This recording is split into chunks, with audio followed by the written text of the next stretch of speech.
Okay, stretches for your glutes, so your bum. First option here is going to lay down to the back, cross one ankle over the opposite knee, then lift the leg up, reach through, grab hold of the back of the thigh or the front of the shin of that leg to pull it in. And then we can use the elbow of the arm on the same side as the bent leg to press into the inner thigh, so we're pushing that knee out with the arm at the same time we're pulling the other leg in.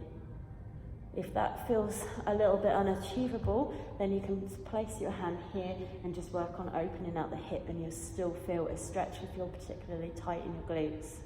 The next stage,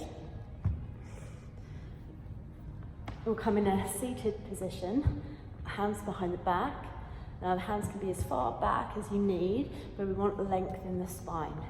And again, we cross the ankle over the opposite knee and lengthen the chest up. And then we can walk the hands in to help us get the chest or the torso even a little bit closer to the leg, which will increase the sensation of the stretch. Or we can shuffle this leg in to intensify, or slide it out a little bit more if we need the space or a little bit less intensity. Then this takes us to creating a 90-90 angle with the legs. So this front leg, the shin is roughly the width of the mat. The knee is close to the sole of the foot of this leg, so we have two 90-degree angles. Now this is deer pose.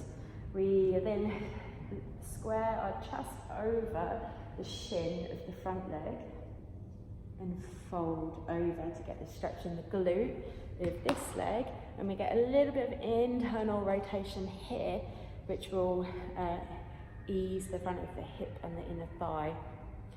From there, the next stage, we slide this leg back, roll the hip over so it's square towards the ground. So this is also known as swan pose or pigeon pose. So we can be up, we can fold, we can bend the back knee and add in a quad stretch. And if you do this, sometimes it feels nice just to slide the foot outwards, and that actually helps to roll the hip down towards the ground a little bit more, which will then help deepen the stretch through the front of the thigh. And you may not need to do that. This may be enough as it is. And then here we draw the abdominals in. So we're using the abdominals to lift the rib cage, and then we can squeeze the foot in a little bit closer.